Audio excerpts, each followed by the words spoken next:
నమస్తే, welcome to పక్కా local AP news. మంత్రి పార్థసారథి మీడియాతో మాట్లాడుతున్నారు. ఇప్పుడు లైవ్ చూద్దాం. కదండి, ఎక్కడ కూర్చుంటే ఎక్కడంటే ఒక స్థానం అంటూ ఉండాలి కదా. మీకు కానీ నాకు కానీ మీరందరూ ఇళ్ల స్థలాలు అడుగుతున్నారు, ఇల్లు కావాలన్నారు. ఎందుకు ఒక స్థానం కావాలి ప్రతి ఒక్కరి కుటుంబానికి కానీ, ప్రభుత్వానికి కానీ, ఒక సంస్థకు కానీ ఒక స్థానం కావాలి. స్థానం లేకుండా ఎట్లా? సో 5 సంవత్సరాలు అటువంటి స్థానం లేకోకుండా ఆంధ్రప్రదేశ్ని ఆగమ్య గోచరంలో పెట్టిన జగన్మోహన్ రెడ్డి గారు అధికారం కోల్పోయిన తర్వాత ఏం మాట్లాడారు? మేము తప్పుగా అర్థం చేసుకున్నాము, మేము ప్రజల భావన అర్థం చేసుకోలేదు ఏదో చెప్పి మేము అమరావతికి కట్టుబడి ఉన్నామన్నారా లేదా? మీరు చెప్పండి, అన్నారా లేదా అని. మళ్ళీ జగన్మోహన్ రెడ్డి గారు ఏంటి ఈరోజు ఏదో నదీ గర్భంలో ఉంది, అది ఉంది, ఇది ఉంది అంటారంటే, నదీ గర్భంలో ఉందో అక్కడ నిర్మాణ యోగ్యమో కాదు అనేది ఇక్కడ వేల కోట్ల రూపాయలు ఇస్తున్న కేంద్ర ప్రభుత్వానికి, వేల కోట్ల రూపాయలు ఇస్తున్న అంతర్జాతీయ ఆర్థిక సంస్థలకి తెలియని సాంకేతిక పరిజ్ఞానం జగన్మోహన్ రెడ్డి గారికి ఒక్కరికే ఉందేమో నాకు తెలియదు. అందరూ కూడా ఇన్ని వేల కోట్లు ఇచ్చేటప్పుడు, లేకపోతే జగన్మోహన్ రెడ్డి గారు 5 సంవత్సరాలు ఈ అమరావతిని ఏ విధంగా కించపరచాలో, ఏ విధంగా చీల్చి చెండాడారు కదా. ఇవన్నీ అందరికీ తెలిసిందే కదా. తెలిసినా కూడా కేంద్ర ప్రభుత్వ సంస్థలు, అంతర్జాతీయ ఆర్థిక సంస్థలు ఇవన్నీ కూడా ఆర్థిక సాయం చేస్తున్నాయి అంటే ఆయన భావించినట్లు ఆయన ఏదో కళలో ఊహాలోకంలో ఉన్నారో, లేకపోతే ఆయన గురించి పెద్ద పెద్ద మాటలు కొంతమంది ఏదో మతి భ్రమిస్తాయని అవన్నీ నేను మాట్లాడాను. కానీ అవి ఆయన ఈ విధంగా ఇంకా అమరావతి మీద విషయం చిమ్మటం అనేది కరెక్ట్ కాదనేది నా అభిప్రాయం. సరే, నాది నా పని నేను చేసుకున్నాను. నేనేదో ప్రెస్ మీట్ పెట్టి బయట మిత్రులు చెప్పారు, ప్రెస్ మీట్ ఏదో పెట్టారని చెప్పేసి దానికోసం అని చెప్పేసి నేనేదో మాట్లాడాను తప్పితే ఏదండి నాకు తెలియదు. నేను బయట చెప్పారు నాకు. సార్ పాయింట్స్ ఏమైనా ఉన్నాయా అని అడిగాను నేను. ఎనర్జీ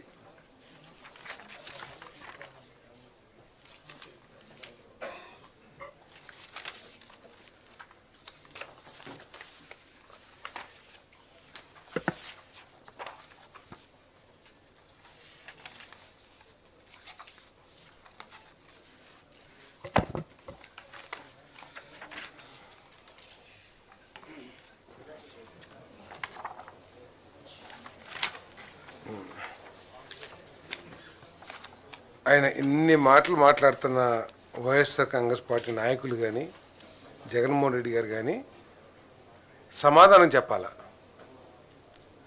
ఆయన అధికారంలో ఉన్న 2019, 2020 నుంచి 2023, 2024కి ఈ డిస్కామ్ సంస్థలన్నీ కూడా ఏది సిపిడిసిఎల్, ఎస్పిడిసిఎల్, ఈపీడిఎస్ఎల్ అన్నీ కలిపి 12,771 కోట్లు ట్రూ అప్ ఛార్జెస్ వేయాలి అని చెప్పేసి పిటిషన్, రెగ్యులేటరీ కమిషన్ పిటిషన్ ఇచ్చారు. 771 కోట్లు, 0.96 కోట్లు ట్రూ అప్ ఛార్జెస్ వేయాలని చెప్పేసి ఎలక్ట్రిసిటీ రెగ్యులేటరీ కమిషన్కి అప్లై చేశారు. అది వారి పరిపాలన. ఒకవేళ బై ఎనీ ఛాన్స్ ఆ గవర్నమెంట్ వచ్చినట్టయితే 12,771.96 కోట్లు ప్రజల మీద భారం పడేదేమో. కానీ ఈ ప్రభుత్వం వారు ఫిక్స్ చేసి, డిపార్ట్మెంట్సే కరెక్ట్గా క్యాలిక్యులేషన్ చేసి 4,998 కోట్ల రూపాయలు ఏదైతే ట్రూప్ ఛార్జెస్గా 4,498 కోట్ల రూపాయలు ఏదైతే ట్రూప్ ఛార్జెస్ అని చెప్పేసి అప్రూవ్ చేశారో, రెగ్యులేటరీ కమిషన్లో క్యాలిక్యులేషన్ ద్వారా అప్రూవ్ చేశారో, దాన్ని ప్రజల మీద భారం వేయొద్దు, ఆ భారాన్ని ప్రభుత్వమే భరుస్తుంది, మేము 6 నెలల ఇన్స్టాల్మెంట్ పద్ధతిలో మేము ఈ డిస్కామ్స్కి చెల్లిస్తామని చెప్పేసి ట్రూ అప్ అనే వర్డ్ వైఎస్ఆర్ కాంగ్రెస్ ప్రభుత్వంలో వస్తే ట్రూ డౌన్ అంటే తగ్గించే కార్యక్రమాన్ని ఈ కూటమి ప్రభుత్వం చంద్రబాబు నాయుడు గారి నాయకత్వంలో చేస్తుందని చెప్పేసి ఈ సందర్భంగా నేను తెలియజేస్తా ఉన్నా. నేను ఈరోజు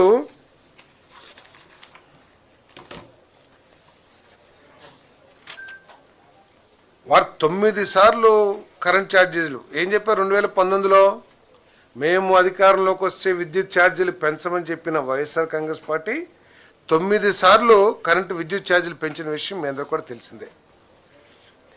ఈరోజు విద్యుత్ ఛార్జీలు పెంచడమే కాకుండా 1,20,000 కోట్ల రూపాయల అప్పుని ఈ ఎనర్జీ సెక్టర్, ఈ ఆంధ్రప్రదేశ్ విద్యుత్ రంగానికి అప్పులు మిగిల్చి వెళ్ళిపోయింది.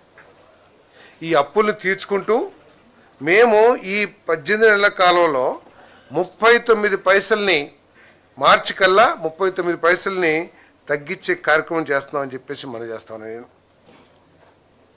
₹5.19 నుంచి ₹4.90 మార్చి కల్లా ₹4.80 చేసే కార్యక్రమాన్ని చేయబోతున్నామని చెప్పేసి మీకు మనం చేస్తాను.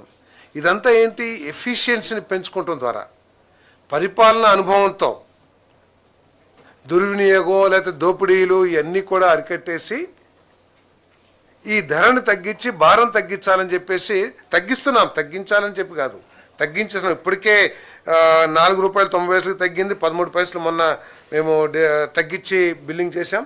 మార్చి కల్లా ₹4.80 చేయాలనే లక్ష్యంతో ఈ ప్రభుత్వం పనిచేస్తూ ఉంది. మళ్ళీ వచ్చే సంవత్సరంలో ₹4.60 మరో 20 పైసలు తగ్గించి ₹4.60 చేయాలి, యూనిట్ కాస్ట్ చేయాలని చెప్పేసి ప్రభుత్వం పనిచేస్తూ ఉంది. ట్రాన్స్మిషన్ లాసెస్ తగ్గించుకోనండి, లేకపోతే ఎఫిషియన్సీ పెంచుకునేయండి, ఏదైనా చేసి మళ్ళీ ఇప్పటికైతే 4.80 మార్చికి 4.60 వచ్చే సంవత్సరానికి, అది ఈ ప్రభుత్వం యొక్క పనితీరు అని చెప్పేసి కూడా నేను ఈ సందర్భంగా తెలియజేస్తాను.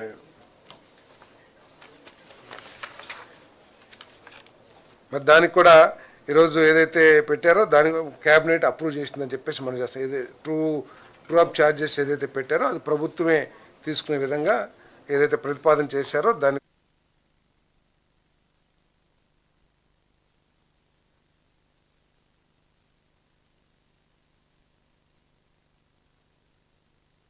లేకపోతే బ్యాగ్స్ ఇచ్చాము, బస్ పుస్తకాలు ఇచ్చామని చెప్పేసి ఎంత బాధ్యతారహితంగా చేశారంటే 23-24 సంవత్సరానికి కనీసం ఫైనాన్స్ అప్రూవల్ తీసుకోకుండా, కంకరెన్స్ లేకోకుండా వాళ్ళు ఆర్డర్స్ ఇచ్చేసి టైంకి ఆర్డర్ ఇవ్వకోకుండా చేశారు వాళ్ళు.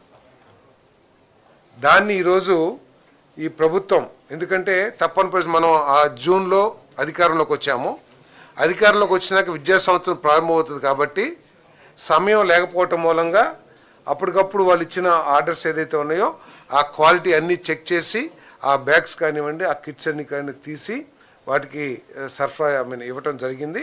కానీ ఆ ప్రభుత్వం చేసిన ఒక విధానం, ఒక దారి తెన్ను లేని విధానాల మూలంగా పేమెంట్స్ ఎవరైతే సప్లై చేశారో ఆ వెండర్స్కి పేమెంట్ ఇవ్వలేని పరిస్థితి ఏర్పడింది. ఎందుకంటే ఫైనాన్స్ కంకరెన్స్ లేదు, లేదా ఎటువంటి ఆమోదం లేదు, క్యాబినెట్ ఆమోదం లేదు. దాన్ని బట్టి ఇప్పుడు దాన్ని రాటిఫికేషన్ చేసుకుని మరి వారికి పేమెంట్ ఇవ్వడానికి ఏదైతే ప్రతిపాదన చేశారో దాన్ని ఆమోదించడం జరిగిందని చెప్పేసి మనం చేస్తాను. నేను పేమెంట్ మొత్తం 944.53 కోట్లు అండి. కేంద్ర వాటా 291.88, రాష్ట్ర వాటా 652.65 కోట్లు. 39.52 లక్షల మంది విద్యార్థులకి ఈ కిట్లు ఇవ్వడం జరిగింది. 12/6/2024 ప్రారంభమై 8/8/2024 పూర్తయింది. అంటే 2 నెలల్లో ఇవన్నీ కూడా సబ్మిట్ చేసాం. అంటే ఈ ఒక విద్యా సంవత్సరానికి ఇవన్నీ సప్లై చేయాలంటే ఒక సంవత్సరం ముందో లేదా 6 నెలల ముందో ఫైనాన్స్ కంకరెన్స్ తీసుకుని వెండర్స్కి ఆర్డర్స్ ఇవ్వాలి. వాళ్ళు ఫైనాన్స్ కంకరెన్స్ ఏమీ తీసుకోకుండా ఆర్డర్స్ ఇచ్చేశారు. దాన్ని ఈరోజు ఈ ప్రభుత్వం చెల్లిస్తుంది. ఏ విధంగా అయితే ధాన్యం రైతులకి మోసం చేసి 1670 కోట్లు ఎంతో ఎగ్గొట్టారో, ఆ ఎగ్గొట్టిన సొమ్ముని ఏ విధంగా అయితే ఈ ప్రభుత్వం తీర్చిందో రైతులకి, ఈ విద్యార్థులకు కూడా ఎగ్గొట్టిన డబ్బు ఏదైతే ఉందో దాన్ని కూడా ఈ ప్రభుత్వం చెల్లించిందని చెప్పేసి నేను మనవి చేస్తా ఉన్నాను.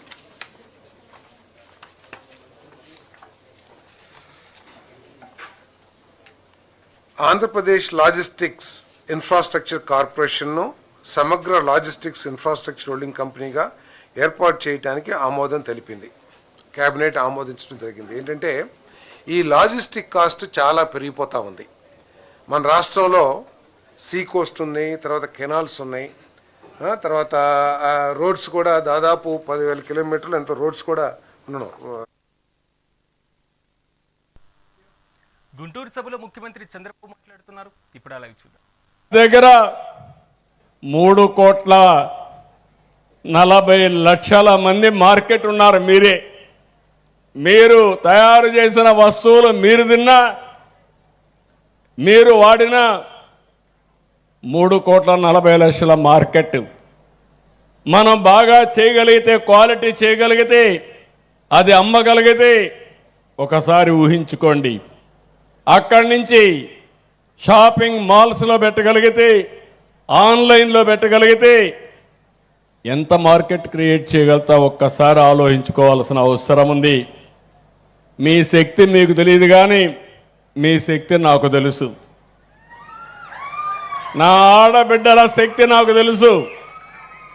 ఒకప్పుడు ఏమీ చదువుకోని వాళ్ళు నార్త్ ఇండియాకు పోయి నార్త్ ఇండియాలో ఉండే మహిళల్ని ట్రైనింగ్ ఇచ్చారు. మీరు మలేషియాకి వెళ్ళారు, విదేశాలకు వెళ్ళారు, అక్కడ కూడా మీ ప్రతిభ చూపించారు. అలాంటి పట్టుదలుండే మహిళలు మీరు. అందుకే నేను మిమ్మల్ని అందరినీ కోరుతున్నా, ఈరోజు 93,000 మంది ఎవరైతే ఇటీవల ఒక సంవత్సరంలో మైక్రో ఎంఎస్ఎంఈ ఆంటర్ప్రెన్యూర్స్ అయ్యారు. ఇప్పుడు ఆవరేజ్ అడిగాను, లెక్కలు ఇంకా పూర్తిగా తయారు చేయలేదు కానీ నెలకు 13,000, 15,000 వస్తుందని ఇప్పుడే చెప్పారు. నాకు కావాల్సిన నిర్దిష్టమైన లెక్కలు కావాలి. ఒక కంపెనీ పెడితే తూతుగా సుమారుగా మాట్లాడితే లాభం లేదు. మిమ్మల్ని అందరూ ఆన్లైన్లో పెట్టగలుగుతారు. మిమ్మల్ని సూపర్వైజ్ చేసే స్టాఫ్ కూడా ఉన్నారు. ఇవన్నీ ఉపయోగించుకుందాం. మార్చిలో మళ్ళా ఒకసారి మిమ్మల్ని అందరినీ కలుస్తా, ఒక సంవత్సరం యొక్క పనితనాన్ని పరీక్షిస్తా, సమీక్షిస్తా, మళ్ళా ఒక సంవత్సరానికి ప్రోగ్రామ్ ఇస్తా. నేను ఒకటే మిమ్మల్ని గుర్తుపెట్టుకోండి, మళ్ళీ మిమ్మల్ని అందరినీ సమర్థవంతమైన ఆంటర్ప్రెన్యూర్స్గా తయారు చేసే వరకు 1 ఫ్యామిలీ 1 ఆంటర్ప్రెన్యూర్ అంటే దాంట్లో 70% మా ఆడబిడ్డలే పారిశ్రామికవేత్తలు కావాలి. సిద్ధమా అని మిమ్మల్ని అడుగుతున్నా, నమ్మకమా అని మిమ్మల్ని అడుగుతున్నా. నమ్మకం చేతుల పైకెత్తండి. ఎస్, ఆ కాన్ఫిడెన్స్ కావాలి. మగవాళ్ళు చేతుల పైకెత్తలేదు, వాళ్ళకి అర్థమైపోయింది మేము పోటీ పడలేమని.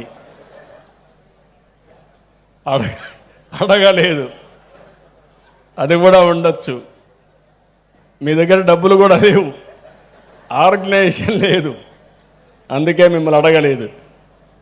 కాబట్టి ఈ రోజు నుంచి నేను ఆ రోజు చెప్పా కౌంట్ డౌన్ ప్రారంభమైందని.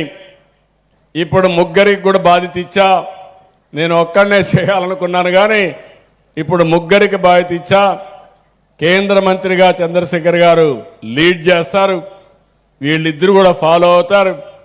అల్టిమేట్గా ఆంధ్రప్రదేశ్లో ఉండే మహిళా సంఘాలని సమర్థవంతమైన సంఘాలుగా తయారు చేసే బాధ్యత 96లో పెట్టిన ఈ వ్యవస్థ 30 ఏళ్ళైనా ఎన్నో ప్రయత్నాలు చేసినా ఎవ్వరూ ఏమీ చేయలేకపోయారంటే అది మీకేసిన ఆ రోజు ఫౌండేషన్ యొక్క బలం అని చెప్పి కూడా నేను మీకు తెలియజేస్తున్నా. ఈరోజు మీ అందరికీ మీరు చూస్తే మొన్నే తల్లికి వందనం ఇచ్చాం. ఎంతమంది పిల్లలుంటే అంతమందికి 10-15 రూపాయలు చొప్పున మీ అకౌంట్లో డబ్బులు వేసే పరిస్థితికి వచ్చామంటే అది మీ మీద ఈ ప్రభుత్వానికి ఉండే గౌరవం అని చెప్పి కూడా నేను మీకు తెలియజేస్తున్నా.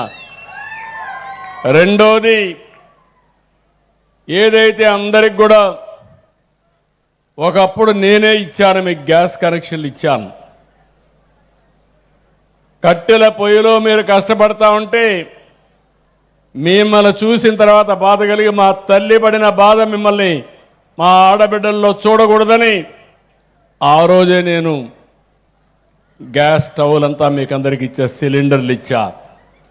ఇప్పుడు కొంతమంది ఖర్చు పెట్టుకోలేకపోతే 3 సిలిండర్లు ఉచితంగా ఇస్తున్నాం.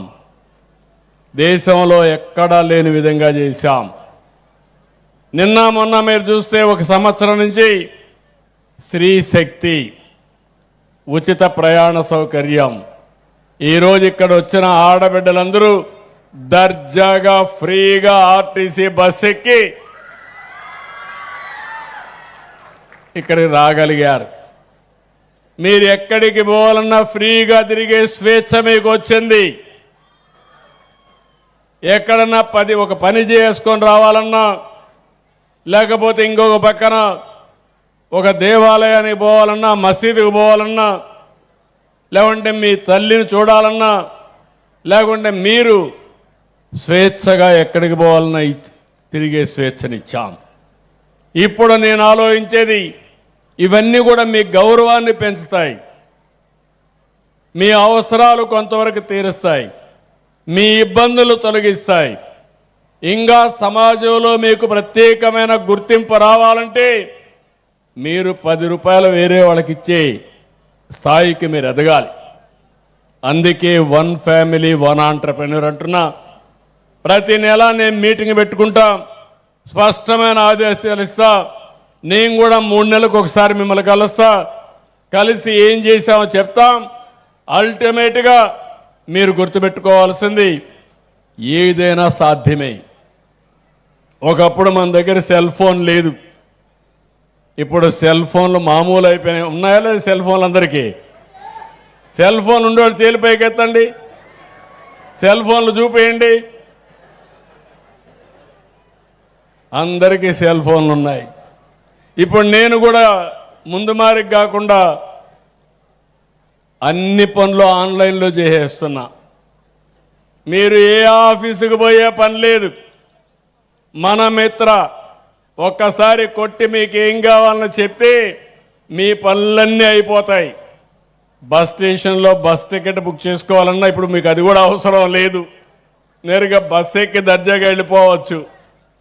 ఎక్కడికి పోవాలన్నా, ఎక్కడ ఏ పని కావాలన్నా దర్జాగా అన్నీ కూడా ఆన్లైన్లో అయిపోయే పరిస్థితి వస్తూ ఉంది. రాబోయే రోజుల్లో డాక్రా సంఘాలు వ్యాపారాలు చేయాలంటే, మీరు వ్యాపారంలో కూడా బుక్ చేసుకోవాలన్నా, వాస్తవాలు తెలియాలన్నా, ఆన్లైన్ కోర్సెస్ తీసుకోవాలన్నా, లేకపోతే ఏదైనా మెసేజ్లు చదవాలన్నా అన్నీ కూడా వచ్చేసాయి. ఒకవేళ మీకు టైప్ చేయడం తెలియకపోతే మీరు మాటల్లో మాట్లాడితే అది కూడా ట్రాన్స్లేట్ చేసే వ్యవస్థకు తీసుకొస్తున్నాం. మనం అందరం కూడా ఒకప్పుడు ఐటీ మాట్లాడాను, ఇప్పుడు ఏఐ మాట్లాడుతున్నాం, ఆర్టిఫిషియల్ ఇంటెలిజెన్స్ మాట్లాడుతున్నాం. అప్పుడంతా కూడా కొంతవరకు పనులన్నీ కూడా చేశాం. ఇప్పుడంతా మీరు చూస్తే నెక్స్ట్ క్వాంటమ్కి వెళ్తున్నాం. రేపు రాబోయే రోజుల్లో మీకు ఒక ఏఐ డాక్టర్ వస్తాడు, ఏఐ వ్యవసాయం చేయడానికి ఏం కావాలో వచ్చే పరిస్థితి వస్తుంది. మీ పరిశ్రమల్లో కూడా మిమ్మల్ని గైడ్ చేయడానికి అసిస్టెంట్ ఆర్టిఫిషియల్ ఇంటెలిజెన్స్లో వచ్చే పరిస్థితి వస్తుంది. మనం అందరం కూడా ఇవన్నీ చూస్తే ఒక స్ఫూర్తిదాయకమైన ప్రపంచంలో ఉన్నాం. శారీరకంగా కష్టపడక్కర్లేదు, స్మార్ట్ వర్క్ చేయాలి, ఆలోచన కరెక్ట్గా చేయగలిగితే ఏదైనా సాధ్యం. అందుకే మళ్ళీ మళ్ళీ చెప్తున్నా, ఈరోజు ఈ మీటింగ్కి వచ్చినప్పుడు నేను ఎప్పుడు కూడా చాలా మీటింగ్లకు వెళ్తాను, కానీ నేను ఆడబిడ్డల మీటింగ్కి వచ్చినప్పుడు, నా డాక్రా సంఘాల మీటింగ్లకు వచ్చినప్పుడు, మెప్మా సంఘాల మీటింగ్కి వచ్చినప్పుడు నాకుండే ఆనందం నా జీవితంలో ఏ పని చేసినా ఉండదని చెప్పి నేను మీకు తెలియజేస్తున్నా. అలాంటి ఆర్గనైజేషన్ ఇది, అలాంటి డైనమిక్ ఆర్గనైజేషన్. దీన్ని ఇంకా నెక్స్ట్ లెవెల్కి తీసుకెళ్దాం. మనీ అనేది సమస్య కాదు, మీకు ఏం కావాలని ఇవ్వడానికి నేను సిద్ధంగా ఉన్నా. ఒక అన్నగా చెప్తున్నా, ఒక తమ్ముడుగా చెప్తున్నా, మా ఆడబిడ్డలను ఆదుకునే బాధ్యత నాది. నేను చెప్పిన కార్యక్రమాలు చేసి బాగుపడే బాధ్యత మీదని మరొకసారి తెలియజేసుకుంటూ, ఇప్పుడే ఇక్కడికి వచ్చినప్పుడు చూస్తున్న ఎంత ఉత్సాహంగా ఒక ముఖ్యమంత్రి అంటే 4 గోడల మీద కూర్చొని పెత్తందారులు కాదు, మీలో ఒక నమ్మకాన్ని, ఒక ఆశను కల్పించే వ్యక్తి ముఖ్యమంత్రి. నేను ఒకటే చెప్తున్నా, భవిష్యత్తులో మీరందరూ గుర్తుపెట్టుకోండి, నేను ప్రతిరోజు దేవుణ్ణి ప్రార్థించేది ఒకే కోరిక. రాష్ట్రంలో ఉండే 5 కోట్ల మంది ఆరోగ్యంగా ఉండాలి, ఆదాయాన్ని పెంచుకోవాలి, ఆనందంగా ఉండాలని ఏకైక కోరికతో రాత్రింబగుళ్ళో పనిచేస్తున్నా. ఇది సాధిస్తా. నిరంతరం మీ ముఖంలో ఆనందం చూడడమే నా కోరిక. అది సాధిస్తానని మరొక్కసారి మీ అందరికీ తెలియజేసుకుంటూ ఈ కార్యక్రమానికి వచ్చిన మిమ్మల్ని అందరినీ అభినందిస్తూ, మన రాష్ట్రం నుంచి వచ్చిన వాళ్ళే కాదు, వేరే రాష్ట్రాల నుంచి వచ్చారు, వారందరినీ కూడా మనస్ఫూర్తిగా అభినందిస్తూ అందరికీ నమస్కారాలు. జై హింద్, జై తెలుగు తల్లి, జై భారత్. ధన్యవాదములు సార్. మహిళా సాధికారితే రాష్ట్ర ప్రగతికి మూలమని నమ్మి డ్వాక్రా మహిళలను స్వయం ఉపాధి నుంచి స్వావలంబన దిశగా నడిపిస్తున్నటువంటి మహా నేతృత్వం ఆయనది. ఈ సందర్భంగా వారికి ప్రత్యేకమైనటువంటి ధన్యవాదములు తెలియజేస్తున్నాము ఆంధ్రప్రదేశ్ రాష్ట్ర ప్రజల తరపు నుంచి. సరస్ ఆజీవిక 2026 అంగరంగ వైభవంగా గౌరవ ముఖ్యమంత్రి వర్యులు వారు ప్రారంభించడం జరిగింది. ఈ సందర్భంగా తిరుపతి నుంచి సోదరీమణి తయారు చేసినటువంటి బ్యాంబో బొకేను గౌరవ కేంద్ర మంత్రి వర్యుల వారిని ఈనాటి కార్యక్రమానికి ముఖ్య అతిథిగా విచ్చేసినటువంటి ఆంధ్రప్రదేశ్ రాష్ట్ర గౌరవ ముఖ్యమంత్రి వర్యులు గౌరవనీయులు శ్రీ నారా చంద్రబాబు నాయుడు గారికి అందించవలసిందిగా కోరుతూ ఆహ్వానాన్ని తెలియజేస్తున్నాం. ధన్యవాదములు సార్. మహిళలకు సామాజిక భద్రత, ఆర్థిక బలోపేతం, నైపుణ్యాభివృద్ధి, వ్యాపార ప్రోత్సాహం ఇలా ప్రతి అంశంలో మహిళల సంక్షేమమే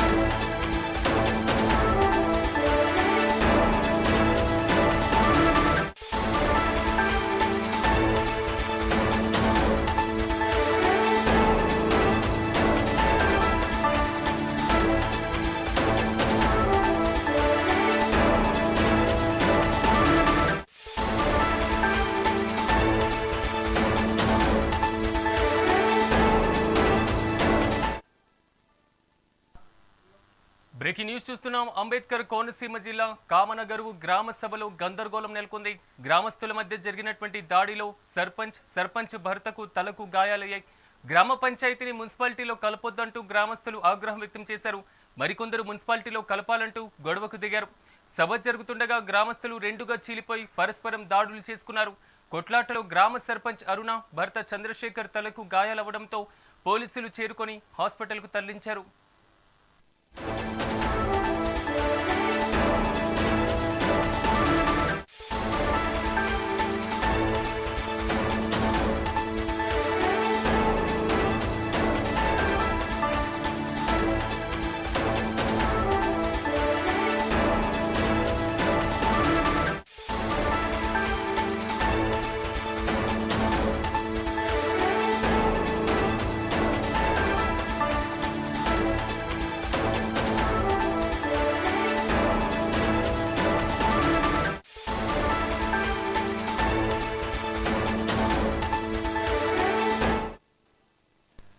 బ్రేకింగ్ న్యూస్ చూస్తున్నాం. అంబేద్కర్ కోనసీమ జిల్లా కామనగరువు గ్రామ సభలో గందరగోళం నెలకొంది.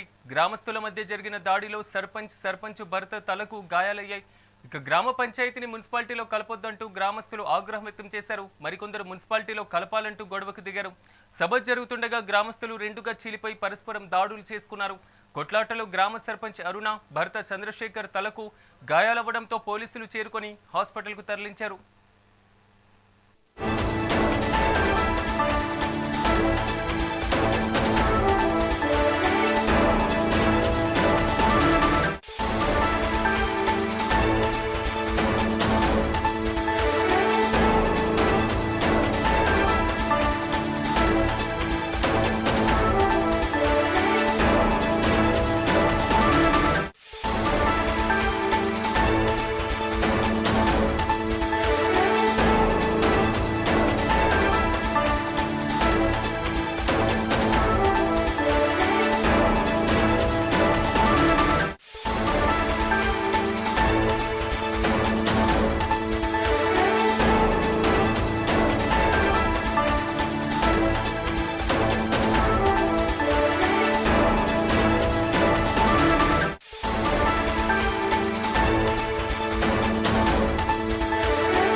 సమాజంలో ఉన్నటువంటి మార్పులను సమీక్షించి చట్టాలలో మార్పులు తీసుకురావాలని తూర్పుగోదావరి జిల్లా రాజమండ్రి ఎంపీ దగ్గుబాటి పురంధరేశ్వరి అన్నారు. ఉపాధి హామీ పథకం సరిగ్గా జరగలేదు కాబట్టి సవరించామన్నారు. గ్రామ సభలను క్షేత్రస్థాయిలో నిర్వహించాలని పీఎం గతిశక్తితో అనుసంధానం చేశారన్నారు. అయితే చట్టం కింద వచ్చేటువంటి వనరులు దానికి వినియోగించాలని రాష్ట్రానికి 40% భాగస్వామ్యం తీసుకురావడం జరిగిందని పేర్కొన్నారు. మరింత పటిష్టంగా గ్రామంలో ఉన్నవారికి సేవలు అందించడానికి కేంద్ర ప్రభుత్వం ముందుకు తీసుకువచ్చిందని చెప్పుకొచ్చారు. 300 మిలియన్ టన్ను పొగాకు ఉత్పత్తి చేసినట్లయితే దాంట్లో దగ్గర 250-60 మిలియన్ టన్ను మనం ఎక్స్పోర్ట్ చేస్తున్నాం. దేశంలో లోకల్ సిగరెట్ మ్యానుఫ్యాక్చరింగ్ కి ఒక 100 నుండి 120 టన్ను ఇక్కడ మనం దేశంలో మనం వాడుకుంటున్నాం. సో రైతుల ఆందోళన ఏమిటంటే, మీరు సరే ఎక్స్పోర్ట్ చేస్తున్నారు, మాకేం ఇబ్బంది లేదు, ఎందుకంటే రావాల్సిన ధర మాకు వస్తుంది, కానీ ఈ 100 మిలియన్ టన్నులకి ఎలాగో మాకు రక్షణ, ఎందుకంటే ఆ సిగరెట్లు బయట ఏవైతే ఉన్నాయో మన దేశంలోకి లోకల్ గా తయారు చేసుకున్నటువంటి సిగరెట్ల యొక్క ధర ఎక్కువగా ఉన్నది, కానీ ఇల్లీగల్ గా దేశంలోకి వచ్చేటువంటి సిగరెట్ల ధర తక్కువగా ఉన్నది. కనుక ఈ జిఎస్టి, ఈ ఎక్సైజ్ డ్యూటీ ఏదైతే ఉందో మా మీద కూడా ప్రభావం చూపుతుంది. కాబట్టి ఎక్స్పోర్ట్ల గురించి వాళ్ళకి ఏమి ఇబ్బంది లేదు. ఈ సిగరెట్స్ ఎలా కంట్రోల్ చేయాలి అన్నది నిర్మలా సీతారామన్ గారి ఆఫీస్ తో మాట్లాడానండి. వారు టైం ఇస్తానన్నారు. రైతులతో పాటుగా వెళ్ళి వారికి ఈ విషయాన్ని కూలంకుషంగా అన్ని వివరంగా సవివరంగా వారికి వివరిస్తారు. Okay, thank you. సాధారణంగా దేశంలో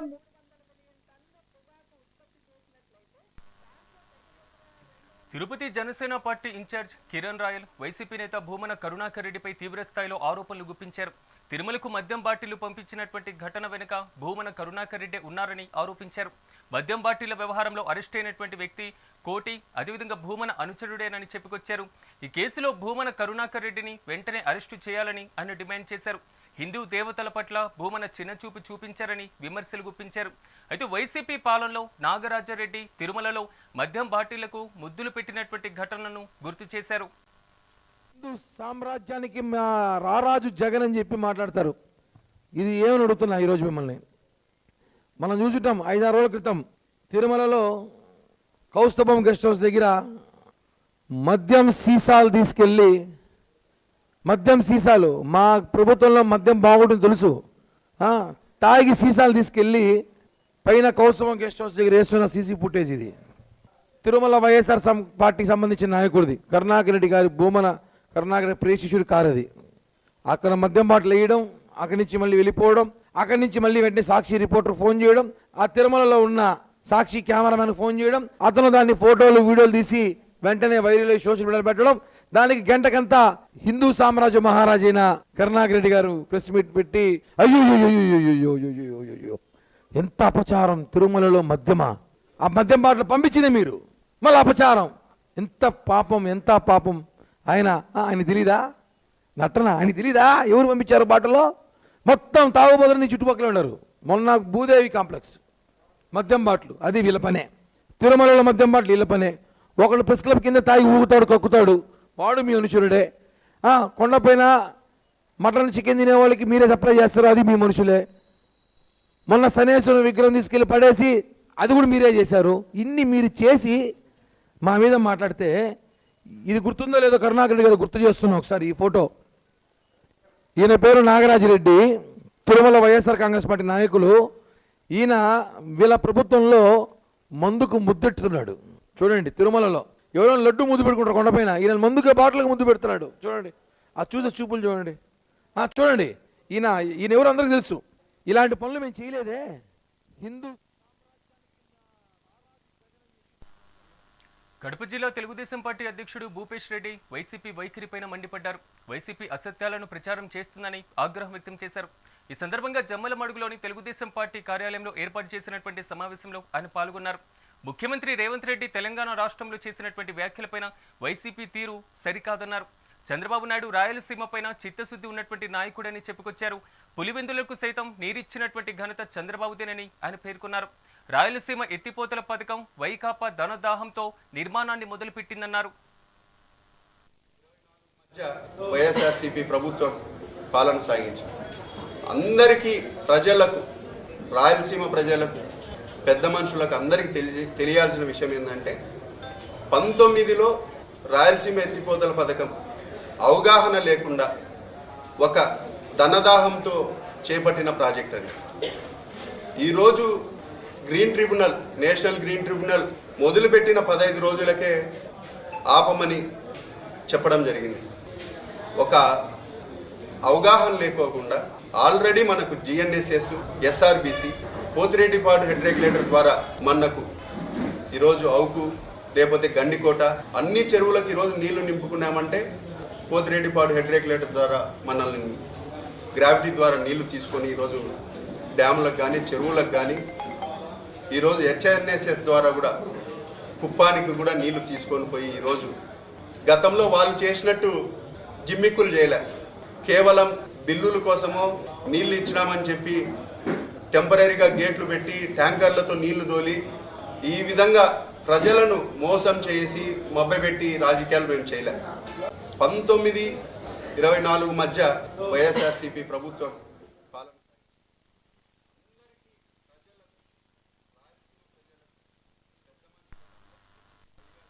ప్రభాస్ నటించిన రాజాసాబ్ సినిమా ప్రభంజనం మరికొద్ది గంటల్లో మొదలు కాబోతుంది. ఇప్పటికే ప్రభాస్ ఫ్యాన్స్ థియేటర్స్ దగ్గర తమ హీరో భారీ కట్అవుట్స్తో సందడి చేస్తున్నారు. రాజాసాబ్ కలెక్షన్ల సునామీ సృష్టిస్తుందని ప్రభాస్ అభిమానులు పండుగ చేసుకుంటున్నారు. ఇక రాజాసాబ్ మేనియా ఎలా ఉందో విజయవాడ నుంచి మా ప్రతినిధి నాగశ్రీ అందిస్తారు. సో ప్రభాస్ మానియా విజయవాడలో స్టార్ట్ అయిపోయింది. ఇప్పటికే రాజాసాబ్ ప్రీమియర్స్ సాయంత్రం అయితే పడబోతున్నాయి. సో ప్రీమియర్స్ సంబంధించి కూడా ఫ్యాన్స్ అందరూ వెయిట్ చేస్తున్నారు ఈగర్గా. సో రాజాసాబ్ ఎలా ఉండబోతుంది ఏంటి అనేది ఇప్పటికే ట్రైలర్, టీజర్ అన్నీ కూడా చాలా ఆకట్టుకునే విధంగా కూడా ఉన్నాయి. ఇప్పటికే ప్రజెంట్ ప్రభాస్ ఫ్యాన్స్ అయితే ఫుల్ పండగ చేసుకుంటున్నారు. ప్రజెంట్ శైలజ థియేటర్ దగ్గర ఈవినింగ్ నైట్ ప్రీమియర్స్కి సంబంధించి ఏర్పాట్లు కూడా జరుగుతున్నాయి. మనం చూడొచ్చు బ్యానర్స్ అన్నీ కూడా ఇప్పటికే వాళ్ళు పెట్టే విధంగా ఏర్పాట్లు చేస్తున్నారు. సో కొంతమంది ప్రభాస్ ఫ్యాన్స్ కూడా ఇక్కడ ఉన్నారు, మాట్లాడదాం. సార్ చెప్పండి, రాజాసాబ్ ప్రీమియర్స్ పడబోతున్నాయి, ఎలా ఉండబోతుంది ఏంటి? మాకు సంక్రాంతి పండుగ వారం ముందుకే వచ్చిందమ్మా. రాజాసాబ్ రెబల్ సాబ్గా ఉన్నటువంటి ప్రభాస్ నటించినటువంటి చిత్రం ఈరోజు విజయవాడ సిటీలో దగ్గర 22 ప్రీమియర్ షో 8:30 కల్లా సినిమా పడబోతుంది. ల్యాబ్ రిపోర్టు ప్రకారం చాలా సూపర్ డూపర్ హిట్ సినిమా. ప్రభాస్కి ఇప్పుడు దాకా పాన్ ఇండియన్ లెవెల్లో 2,000 కోట్లు ఉన్నటువంటి తరుణంలో 3,000 కోట్లు కలెక్షన్ దాటే రకంగా హ్యాట్రిక్ కొట్టే విధంగా ఈ ప్రభాస్ ఉంటుంది. మాకు ఎప్పుడూ కలిసి వచ్చేటువంటి మాకు వర్షం సిల్వర్ జూబ్లీ ఇచ్చినటువంటి అదే థియేటర్లో రావటం, అదే సంక్రాంతి పండుగ సంబంధించి రావటం, ఈ సంక్రాంతి పండుగ ప్రభాస్ అభిమానులకి ముందుగా వచ్చింది. దీనికి మీ ద్వారాగా హృదయపూర్వక ధన్యవాదాలు. సో ఈ టైంలోనే మనశంకర వరప్రసాద్ కూడా 9 రాజాసాబ్ వస్తుంటే 12న మనశంకర వరప్రసాద్ కూడా వస్తుంది. సో సంక్రాంతి అనేది ఫుల్ ధమాకాగా మారబోతుంది, ఎలా ఉంటుంది అనుకుంటున్నారు? మెగాస్టార్ చిరంజీవి గారు కానీ, రెబల్ స్టార్ ప్రభాస్ గారు కానీ 2 మొగల్తూరు కొదమ సింహాలు. ముందుగా ప్రభాస్ గారు మెల్లగా అని అంటూనే సీనియర్ని గౌరవించాలని ప్రభాస్ గారు చెప్పడం, అదే రకంగా నిన్న చిరంజీవి గారికి సంబంధించినటువంటి ఆడియో ఫంక్షన్లో ఈ సంక్రాంతికి వచ్చే సినిమాలన్నీ ఇటు ప్రభాస్ గారిది కానీ అటు రవితేజది కానీ వీళ్ళకి సంబంధించినటువంటి సినిమాలు హిట్ అవ్వాలని గారా వారి పెద్ద మనసుతో మెగాస్టార్ చిరంజీవి గారు చెప్పడం, వారికి కూడా మా హృదయపూర్వక ధన్యవాదాలు ప్రభాస్ ఫ్యాన్స్ తరఫున. ఈవినింగ్ అయితే ఈ 8:30 కల్లా కూడా ప్రీమియర్స్ పడబోతున్నాయి. సో ఎక్స్పెక్టేషన్స్ అయితే భారీగానే ఉన్నాయని చెప్పుకోవచ్చు. అలాగే ఇక్కడ శైలజ థియేటర్ దగ్గర ఎలా సందడి ఉంటుందో మనం చూస్తూనే ఉంటాం రెగ్యులర్గా. అలాగే రాజయువరాజ్ థియేటర్ దగ్గర కూడా భారీ కట్అవుట్స్ అయితే పెట్టడం జరిగింది. సో మనశంకర వరప్రసాద్లో చిరంజీవి గారిది, అలాగే వెంకటేష్ గారి భారీ కట్అవుట్ని అయితే పెట్టారు. అలాగే ప్రభాస్ది కూడా భారీ కట్అవుట్లు నడుస్తున్నాయి. ఇప్పుడు ప్రజెంట్ ప్రభాస్ సినిమా రేపు 9న షో పడబోతుంది. 9న షో పడిన తర్వాత ఈ రోజు నైట్ ప్రీమియర్స్ కూడా ఉన్నాయి. దానికి సంబంధించి కూడా ఇప్పటికే ఫుల్ థియేటర్ దగ్గర అయితే ఫుల్ హంగామా అయితే నడుస్తుంది. దానికి సంబంధించిన బ్యానర్లు కానీ కట్అవుట్లు కానీ ఫ్యాన్స్ అయితే ఫుల్ ఖుషీగా పండుగ చేసుకున్నారు, ఈగర్గా వెయిట్ చేస్తున్నారు ప్రీమియర్స్ కోసం. అలాగే రేపు సినిమా విడుదల సందర్భంగా కూడా చాలామంది ప్రభాస్ ఫ్యాన్స్ అందరూ కూడా సందడి చేయడానికి కూడా రెడీ అవుతున్నారు. కెమెరామెన్ అనిల్తో నాగశ్రీ, విజయవాడ, మెగా 9 టీవీ నుండి. నెల్లూరు జిల్లా గూడూరు పట్టణం అరుంధతీయ వాడలో డీఎస్పీ గీతాకుమారి ఆధ్వర్యంలో పోలీసులు కార్డన్ సెర్చ్ నిర్వహించారు. ఈ సెర్చ్లో సరైనటువంటి ధృవీకరణ పత్రాలు లేని 14 మోటార్ బైకులను స్వాధీనం చేసుకున్నారు. ఈ సందర్భంగా అనుమానిత వ్యక్తుల సమాచారాన్ని పోలీసులకు చేరవేయాలని డీఎస్పీ గీతాకుమారి తెలిపారు. నేరాలపైన అప్రమత్తంగా ఉండాలని స్థానికులకు సూచించారు. పండుగ సందర్భంగా బయట ప్రాంతాలకు వెళ్లేవారు పోలీసులకు తెలపాలని అన్నారు. యువత వ్యసనాలకు బానిస అవ్వకుండా భవిష్యత్తుపైన దృష్టి పెట్టాలని పేర్కొన్నారు. అసాంఘిక కార్యకలాపాలకు పాల్పడితే కఠిన చర్యలు తీసుకుంటామని హెచ్చరించారు.